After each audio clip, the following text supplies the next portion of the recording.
të marrë një koment zotit Vokshi. A të marrë ndoshta edhe një koment mbi diskutimin apo pyetjet që u hova? Me komentet nga të kesh dëshirë, unë do t'i komentoj. Dakor. A ti marrë me radhë gjitha, mos o bëj përsëri tani, më një koment mbi debatin, Jeti moderatorja dhe mund të shkruash çdo pyetje.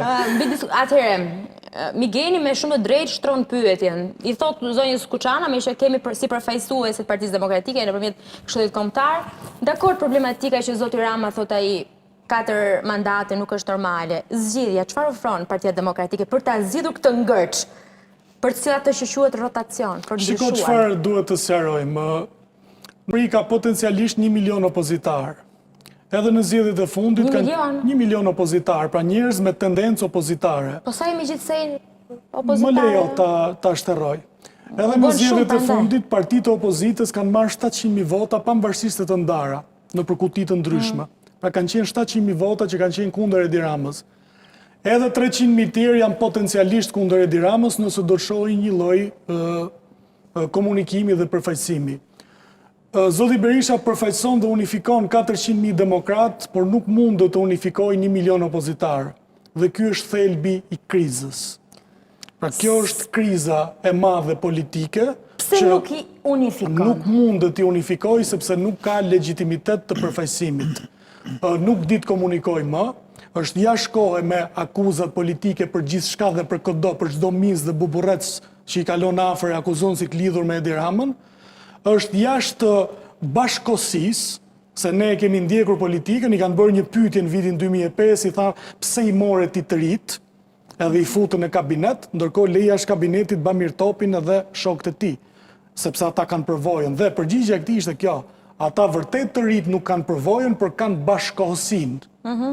Dhe zoti Berisha vetë sot nuk ka bashkohësinë politike për të përfaqësuar 1 milion opozitar. Përfaqëson vetëm klanin e tij për 400.000 vetësh. Problemi i madh që është në Shqipëri sot është që ditë pas dite, ligj pas ligji, vendim pas vendimi, Edi Rama po e rrëshqet vendin në një autoritarizëm të tipit Lukashenko, ose tenton ta çojë aty, duke shkatruar atë që quhet konkurrenca ekonomike dhe tregu i lirë, dhe duke përcaktuar vetë se cili do të bëhet i pasur dhe cili do të varfërohet, duke përcaktuar vetë se cili do të marrë punë dhe cili do të falimentohet, pra ky është rreziku.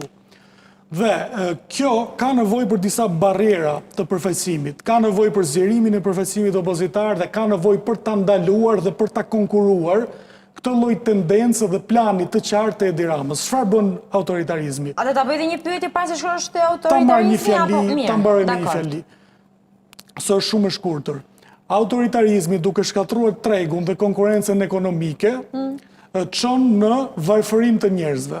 Në momenti kur njerëzit varfërohen, largohen sepse kërkojnë tregje të reja dhe punë të reja, dhe në momenti kur njerëzit largohen kemi zëvendësim të popullsisë, sepse vijnë popull të tjerë, të cilët po i shohim, të cilët vinë dhe punojnë me 300 euro, sepse 300 euro një ndi apo në Nepal mund ndërtosh edhe një shtëpi, sa që është kursi këmbimit. Pra, është ky lloj rreziku. Dhe opozitarizmi shqiptar sot ka nevojë për zgjerimin e bazës së përfaqësimit, ka nevojë për unifikimin jo vetëm brenda një partie, por për një unifikim në kuptimin e unionit apo të federatës, e cila do të mundsojë që vota opozitare të shkojnë në një kuti të vetme. Zoti Berisha nuk e bën këtë, nuk ka kapacitetin e duhur për ta bërë këtë. Keni 20 vjet që nuk i dëgjoni një fjalim paqësor dhe vllazëror për bashkimin e këtij vendi dhe për paqëtimin, për uljen e gjakrave dhe të emocioneve dhe të sharjeve, është kthyer në një gjenerator të urrëties, ka nisur duke akuzuar brezin e Gramos Pashkos dhe të Neritan Cekës, e ka kaluar tek brezi tjetër i Gens Pollës dhe të tjerëve, ka kaluar në përbrezin e Bamir Topit dhe sot shpall tradhtare Alesia Balliun që e ka moshën e mbesës së vet.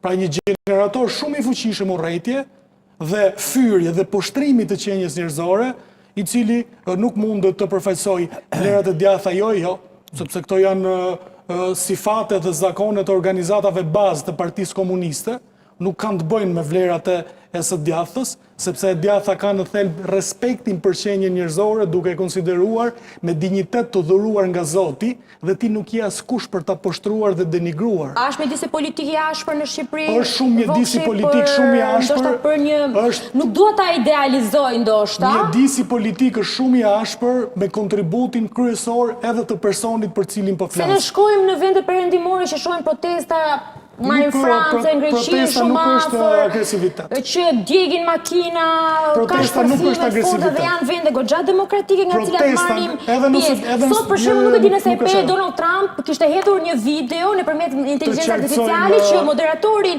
i cili ishte një prej kritikëve më të mëdhenj kishte marrë dhe e hidhte në plera. Të qartësojmë politikisht. Është Amerika një vend jo demokratik? Protesta nuk është agresivitet. Kjo që thash në shembulli me Donald Protesta Trump. nuk është Është gjuhurrejtje agresivitet. kjo të hedhësh një Në Amerikë moderator ka në shumë plera? gjuhurrejtje. Në koshin e Në plerave? Amerikë ka shumë gjuhurrejtje, sidomos vitet e fundit. Edhe Donald Trump është kontributor kryesor i kësaj urrejtje, siç është dhe personi për cilin po flasim, kontributori kryesor dhe arkitekti kryesor i gjuhës së urrejtjes dhe i denigrimit të njerëzve.